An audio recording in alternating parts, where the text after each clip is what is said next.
भाभी ने अपने बेटे के जन्मदिन के लिए मुझे 3 दिन पहले ही बुलाया था। उसकी शादी को 5 साल हो चुके थे और उसके बेटे का पहला जन्मदिन था, जिसे वह बड़े धूमधाम से मनाने वाली थी। उसने खास मुझे फोन करके बुलाया था और बहुत रिक्वेस्ट किया था। जन्मदिन वाले दिन मैं तैयार होकर भाभी के घर पहुंची।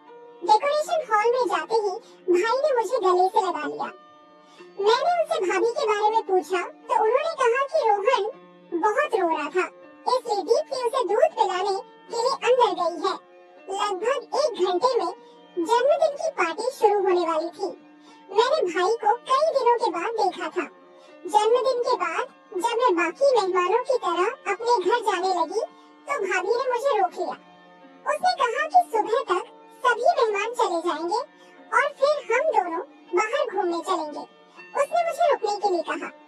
मैं भी घर में रहकर बहुत बोर हो चुकी थी, इसलिए मैंने रुकने का फैसला किया। मेरे माता पिता भी मुझे वहाँ ठहरने की अनुमति दे दी। अगले दिन सभी मेहमान चले गए और फिर भाभी और मैंने समय साथ बिताने का मजा लिया। मुझे घर में एक अलग कमरा दिया गया था और वहाँ आए हुए 3 दिन हो चुके थे। आने के बाद से ही मैं देख रही थी कि रोहन ने भाभी को बहुत परेशान कर रखा था। भैया और भाभी को एक दूसरे के साथ समय बिताने का मौका भी नहीं मिल रहा था। इसीलिए एक दिन मैंने भाभी से कहा कि अब रोहन 2 साल का हो गया है और उसे माँ की इतनी जरूरत नहीं होगी। आप उसे एक दिन मेरे पास छोड़ दो और आप दोनों बाहर घूमने चले जाओ। भाभी ने कहा कि रोहन मेरे पास नहीं रहेगा। मैंने उसे वादा किया कि मैं रोहन की अच्छी तरह से देखभाल करूंगी। फिर मुझ पर भरोसा करके भाभी अगले दिन भैया के साथ बाहर चली गई। उस दिन रोहन पूरे दिन मेरे पास था। मैंने उसे बहुत अच्छे से खिलाया और खाना बना दिया। वह मेरे पास बहुत खुश होकर रहा। शाम को 9 बजे भाभी घर लौटी और रोहन को मेरे पास खेलते हैरान रह गई। फिर भाभी ने कहा कि वह अपने माता पिता के पास भी इतने शांति से नहीं रहता। रोहन वास्तव में मेरे साथ बहुत खुश था। रात को सोते समय वह जिद करने लगा कि मैं उसके पास ही सोऊं। उसकी जिद के कारण मैं भाभी के कमरे में सो गई और भाभी मेरे कमरे में सो गए। आधी रात को अचानक मुझे अपने शरीर पर किसी का हाथ महसूस हुआ। पहले तो मुझे लगा कि वह रोहन होगा, लेकिन धीरे धीरे मुझे समझ में आया कि यह किसी बड़े आदमी का हाथ है। जब मैंने उठकर देखा तो सामने भाई खड़े थे। आधी रात को वे मेरे शरीर पर हाथ क्यों फेर रहे थे, यह मुझे समझ में नहीं आ रहा था। मैंने उनसे पूछा कि क्या हुआ। तब उन्होंने मुझसे माफी मांगी और अपने कमरे में चले गए। अगले दिन भी ऐसा ही कुछ हुआ। भाई मेरे शरीर पर हाथ फेरने लगे। आज तो उनका स्पर्श ऐसी जगह पर हुआ जिससे मैं सहम सी गई थी और उनके कमरे से बाहर चली गई। भाभी गहरी नींद में थी, इसलिए उसे भैया की हरकतें समझ में नहीं आ रही थी। जैसे ही मैं उनके कमरे से बाहर आई, भाई भी मेरे पीछे आ गए। मैंने उनसे कुछ कहने की कोशिश की, तभी उन्होंने कहा कि सॉरी आरती, मैंने तुम्हें दीप्ति समझ लिया। रात के अंधेरे में उनसे गलती हो गई होगी, इसलिए मैंने उन्हें माफ कर दिया और फिर से अपने कमरे में सोने चली गई। कुछ दिन बीत गए और रोहन मेरे साथ बहुत घुल मिल गया। एक दिन सुबह नाश्ते के समय मैंने भाभी से कहा कि अब मुझे घर जाना चाहिए। भाभी ने कहा, आरती प्लीज मेरे लिए कुछ दिन और रुक जाओ। मुझे 1 महीने का एक कुकिंग कोर्स ज्वाइन करना है। अब रोहन तुम्हारे साथ अच्छा घुल मिल गया है, इसलिए मैं तुम्हें बता रही हूँ। तुम उसकी देखभाल करोगी तो मैं निश्चिंत होकर अपना कोर्स पूरा कर सकूंगी। पिछले 3-4 महीनों से मैं यह कोर्स करना चाहती थी, लेकिन रोहन किसी के पास भी नहीं रहना चाहता था। अब जब तुम यहाँ हो तो मैं अपना कोर्स आराम से कर सकती हूँ। कुछ ही दिनों की बात है, दोपहर में 2 घंटे का मेरा क्लास होगा। भाभी मुझसे विनती करने लगी। तभी भैया बोले, आरती तुम दीप्ति को अपनी दोस्त कहती हो तो अपनी भाभी के लिए कुछ दिन और रुक नहीं सकती। उनका आग्रह बढ़ता जा रहा था, इसलिए मैंने वहाँ रुकने का फैसला किया।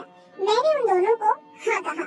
फिर भाई ऑफिस के लिए निकल गए। उनके जाते ही भाभी ने मुझे गले लगा लिया और धन्यवाद किया। उसने कहा, तुम्हारे सहयोग से मैं अपना कोर्स पूरा कर सकूंगी। ये कोर्स कुछ ही दिनों का है।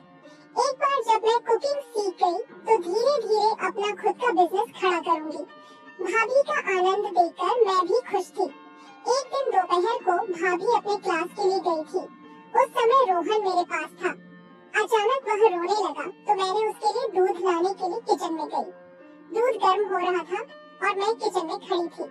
अचानक भाई न जाने कहां से आ गए और उन्होंने पीछे से आकर मुझे जोर से गले लगा लिया। एक पल में ही उन्होंने मेरी गर्दन पर जोर से काट लिया। उनके काटने से मेरी गर्दन में जलन होने लगी। मैं जोर से चीखी और पीछे मुड़ी तब भाई मुझसे दूर हो गए। मुझे देखते ही वे बोले, आरती, तो मुझे लगा कि दीप्ति हो। तुमने दीप्ति के कपड़े पहने थे इसलिए मुझे गलतफहमी हो गई। मैंने कहा ठीक है और रोहन की दूध की बोतल लेकर कमरे में चली गई। कुछ देर बाद भैया अपने कमरे में आए और मेरी गर्दन पर लगाने के लिए बर्फ लेकर आए। उन्होंने कहा, आरती, मेरी वजह से तुम्हें चोट लगी, मुझे अच्छा नहीं लग रहा। मेरी गलती की सजा मुझे मिलनी चाहिए। ऐसा कहते हुए वे अपने हाथ से मेरी गर्दन पर बर्फ मलने लगे। उनकी नजरें कुछ ठीक नहीं लग रही थी। तब मैंने कहा, भाई, आपकी मदद के लिए धन्यवाद, अब मुझे अच्छा लग रहा है। फिर मैं बोली, भाई, कुछ घंटे पहले तो आप ऑफिस गए थे, आज इतनी जल्दी घर कैसे आ गए? इस पर उन्होंने कहा, आज ऑफिस में ज्यादा काम नहीं था इसलिए जल्दी घर आ गया। उनकी बातों पर सहमति जताकर मैं उनके कमरे से बाहर निकल आई और रोहन को दूध पिलाकर सुला दिया। कुछ देर बाद भाभी घर आई। शाम को चाय पीते समय हम सब साथ में बैठे थे। तब भैया ने कहा, रात को हम डिनर के लिए बाहर चलते हैं। भाभी ने मना कर दिया और कहा, रात को 7 बजे से मेरी कुकिंग की ऑनलाइन क्लास है। अभिषेक, मैंने तुम्हें पहले ही बताया था। भाभी ने पहले ही अपने ऑनलाइन क्लास के बारे में भैया को बता दिया था। फिर भी भैया ने डिनर की बात करी। आगे उन्होंने कहा, दीप्ति, तुम सिर्फ अपने बारे में मत सोचो। अगर तुम डिनर पर नहीं जा सकती तो मैं आरती को बाहर ले जाता हूँ। वह पिछले कुछ दिनों से हमारे लिए कितना कुछ कर रही है। उसके आने के बाद से वह घर में ही है, उसे भी कभी बाहर जाना चाहिए। भैया ने अपनी मीठी बातों में भाभी को इस कदर फंसा लिया कि उसे उनकी बात सही लगी। फिर भाभी ने कहा, आरती, तुम्हारे भैया सही कह रहे हैं। तुम सच में हमारी बहुत मदद कर रही हो। तुम घर में बोर हो गई होगी। शाम को तुम अपने भाई के साथ डिनर पर जरूर जाओ। शाम को भैया मेरे कमरे में एक 1 पीस ड्रेस लेकर आए। फिर उन्होंने कहा, डिनर पर जाते समय ये ड्रेस पहन लेना। ये ड्रेस दीप्ति ने तुम्हारे लिए भेजी है। भैया की बातों में मुझे दम लगा। महसूस हुआ, ऐसा लगा कि भाभी के नाम पर उन्होंने ही अपनी पसंद का ड्रेस ला कर दिया है। खैर, डिनर का समय हो गया था इसलिए मैंने वह ड्रेस लिया और तैयार हो गई। जब मैं तैयार होकर बाहर आई तो भाभी ने कहा, अरे वाह, तुम तो अपने भाई के साथ डिनर पर जाने के लिए बहुत उत्सुक लग रही हो। भाभी की बातों से लगा कि शायद वह ड्रेस उसने नहीं भेजा था। मैं उससे कुछ पूछने ही वाली थी कि भैया बोले, दीप्ति, तुम्हारे क्लास का समय हो गया है, अब हम भी निकलते हैं। रात को जल्दी घर आ जाएंगे। मैं भैया के साथ डिनर के लिए निकल पड़ी। भैया मुझे जिस होटल में ले गए थे वहाँ मुझे परिवार के लोग कम और जोड़े ज्यादा दिख रहे थे। वहाँ का माहौल बहुत ही रोमांटिक था, लेकिन मैं अपने प्रेमी के साथ नहीं बल्कि अपने भाई के साथ डिनर पर आई थी। खैर, माहौल चाहे जैसा भी हो, मुझे क्या, ये सोचकर मैं आगे बढ़ी। भाई ने मेरे गले में हाथ डालकर होटल में प्रवेश किया। डिनर करते समय भी वे बार बार मेरी खुली टांगों पर हाथ रख रहे थे। मैं जितनी बार उनसे दूर सरकती, वे उतनी बार मेरे पास आ जाते थे। जल्दी से जल्दी डिनर खत्म करके हम घर पहुँचे। फिर रात को भाभी के कमरे में सोने के लिए मैंने मना कर दिया। उस रात मुझे ऐसा लगा कि मेरी वजह से भाभी और भैया को एक दूसरे के साथ समय बिताने का मौका नहीं मिल रहा। रात को मैंने भाभी के सामने भैया से कहा, आज आप अपने कमरे में सो जाइए। मेरी वजह से आप दोनों के बीच दूरी नहीं होनी चाहिए। इस पर भैया ने कहा, हमें साथ सोने की कोई जरूरत नहीं है। इतना कहकर वे दूसरे कमरे में चले गए। भैया का व्यवहार और बातें यह बता रही थी कि उन्हें अपनी पत्नी में कोई दिलचस्पी नहीं है। भैया के जाने के बाद मैं भाभी के कमरे में गई। भाभी का चेहरा उदास दिख रहा था। मैंने उससे पूछा, भाभी, क्या तुम्हारे और भैया के बीच सब कुछ ठीक है? भैया तुम्हें पहले जैसा प्यार करते हैं ना? इस पर भाभी ने कहा, हाँ, सब ठीक है। डिलीवरी के बाद से मेरी सेहत काफी बिगड़ गई है और वजन भी बढ़ गया है। तभी से तुम्हारे भैया हैं, लेकिन मैं जल्दी ही अपने लिए और उनके लिए भी दुबली हो जाऊंगी। फिर उसने मुझसे पूछा, तुम अब तक शादी क्यों नहीं की? तुम्हारी उम्र अब 25 साल हो गई है, अब तुम्हें शादी कर लेनी चाहिए। इस पर मैंने कहा, मुझे मंगल दोष है। माता पिता कहते हैं कि मंगल दोष वाली लड़की की शादी मंगल दोष वाले लड़के से ही होनी चाहिए। मैं 25 साल की हो गई हूँ, लेकिन अभी तक मुझे मेरा परफेक्ट जीवन साथी नहीं मिला है, इसीलिए मैं अभी तक सिंगल हूँ।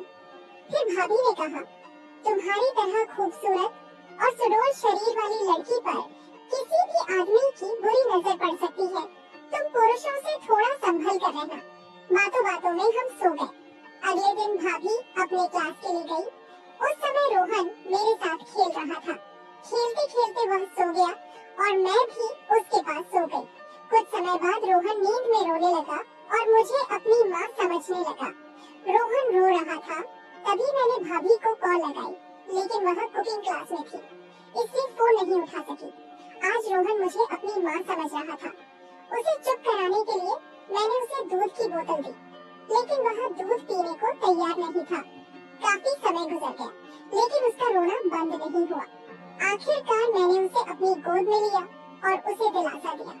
मैंने उसे अपनी छाती से लगाया ताकि उसे माँ की तरह महसूस हो।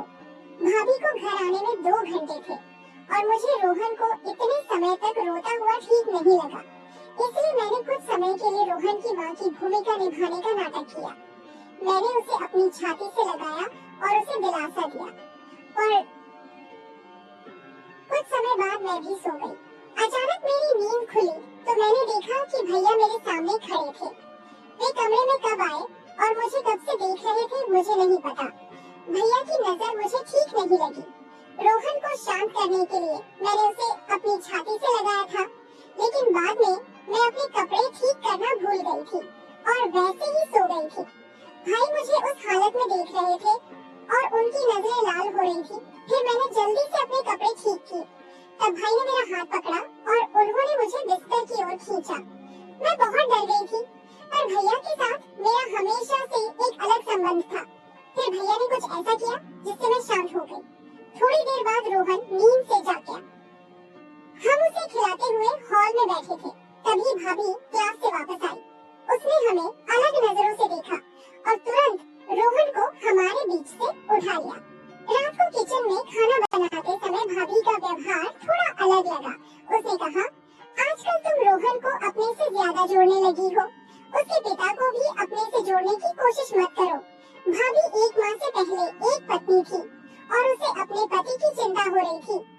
मैंने उसके कंधे पर हाथ रखकर कहा, आप बिल्कुल भी चिंता मत करो, ना तो आपका पति बुरा है और ना ही आपकी सहेली। इसके बाद भी भाभी मेरे साथ थोड़ा अजीब व्यवहार कर रही थी। खाना खाते समय भाभी ने कहा कि आज उसकी क्लास का आखिरी दिन है और जब उसकी क्लास खत्म हो जाएगी तो मुझे अपने घर जाना होगा। भाभी की बात सुनकर भैया का चेहरा पीला पड़ गया। मैं भी घर नहीं जाना चाहती थी क्योंकि भैया और मेरा रिश्ता अलग होने लगा था। मुझे यकीन था कि भैया कोई ना कोई रास्ता निकाल ही लेंगे, क्योंकि वे मुझसे इतने आकर्षित हो गए थे कि मुझे जल्दी से जाने नहीं देंगे।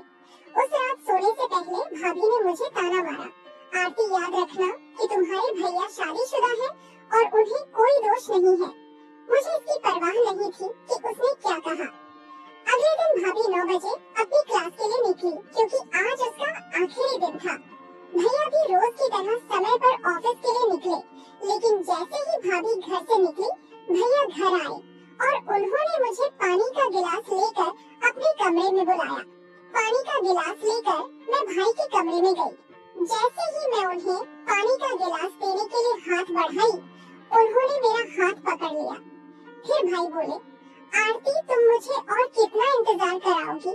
मैं तुम्हें पहले ही कई बार इशारे कर चुका हूँ। भले ही तुम इतने लंबे समय से मेरे सामने हो, लेकिन मैं तुम्हारे साथ उतना समय नहीं बिता सका जितना मैं चाहता हूँ। कल तुम्हें उस हालत में देखकर मेरी आंखें चमक उठी थी। दीप्ति आज पूरे दिन घर पर नहीं है। हमारे पास आज पूरा दिन है एक दूसरे के साथ समय बिताने के लिए। मैंने भी भैया की बात मान ली, लेकिन उनसे एक सवाल पूछा। मुझे नहीं लगता कि आप शादीशुदा होते हुए भी मेरे करीब आ रहे हैं। अगर इसकी वजह से आपका रिश्ता टूट गया तो भाभी को बुरा लगेगा, फिर आप उसे क्या जवाब देंगे? भैया बोले, आरती तुम कुछ ज्यादा ही सोच रही हो। दीप्ति सिर्फ मेरी पत्नी है, मैं अब उससे प्यार नहीं करता। मैं उसे कुकिंग क्लास करने दे रहा हूँ क्योंकि मेरी नौकरी छूट गई है, ताकि वो कुछ पैसे कमाकर मेरी मदद कर सके। नहीं तो मुझे उससे कोई खुशी नहीं मिलती। अगर तुम्हें कोई आपत्ति नहीं हो तो हम शादी कर सकते हैं। रोहन तुम्हें अपनी मम्मा मानता है। फिर भैया ने मुस्कुराते हुए मुझे अपनी बाहों में ले लिया। मैं भी प्यार से उनकी बाहों में चली गई। भाई ने मेरा दुपट्टा फेंक दिया और मेरे सीने को दबाने लगे। तभी हमारे कमरे का दरवाजा खुला और भाभी हमारे सामने खड़ी थी। वह मुझे भैया की बाहों में देखकर चौंक गई। जैसे ही मेरी नजर भाभी पर पड़ी, मैंने भैया को धक्का देकर अपने से दूर कर दिया और भाभी के पास आकर खड़ी हो गई। भैया ने भाभी से कहा, दीप्ति तुम आरती को उसके घर भेज दो। जब मैं अपनी फाइल लेने के लिए घर आया तो आरती ने मौका पाकर मुझे गले लगा लिया। भैया मेरे बारे में बुरी बातें फैला रहे थे। उन्होंने भाभी को बताया कि मैं उनके साथ संबंध बनाना चाहती थी। इसके बाद भाभी मुझे गुस्से से देखने लगी। फिर भाभी ने मुड़कर भैया को जोरदार थप्पड़ मारा और बोली, मैंने सब सुन लिया है नीच आदमी। जब से आरती पानी का गिलास लेकर इस कमरे में आई थी तब से मैं फोन पर सब सुन रही हूँ। कल रात आरती ने मुझे तुम्हारी सच्चाई बता दी थी। मैंने अनजाने में आरती पर आरोप लगाए, लेकिन अब सब जान चुकी हूँ कि तुम आरती को यहाँ रुकने के लिए क्यों जोर दे रहे थे। कल रात उसने तुम्हारे असली रूप को सामने लाने के लिए तुम्हारे साथ नाटक किया था। तुमने उसके साथ जबरदस्ती करने की कोशिश की। मैं समझ गई हूँ कि तुमने ऑफिस में भी किसी महिला कर्मचारी के साथ छेड़छाड़ की होगी, इसलिए तुम्हारी नौकरी चली गई। अब समझ में आया कि तुम हर महीनों में नौकरी क्यों बदलते रहते हो। पिछले 5 सालों से तुम मुझे बेवकूफ बना रहे हो। मैं घर का सारा सामान संभाल कर रखती थी और तुम बाहर लड़कियों पर पैसे उड़ाते रहे।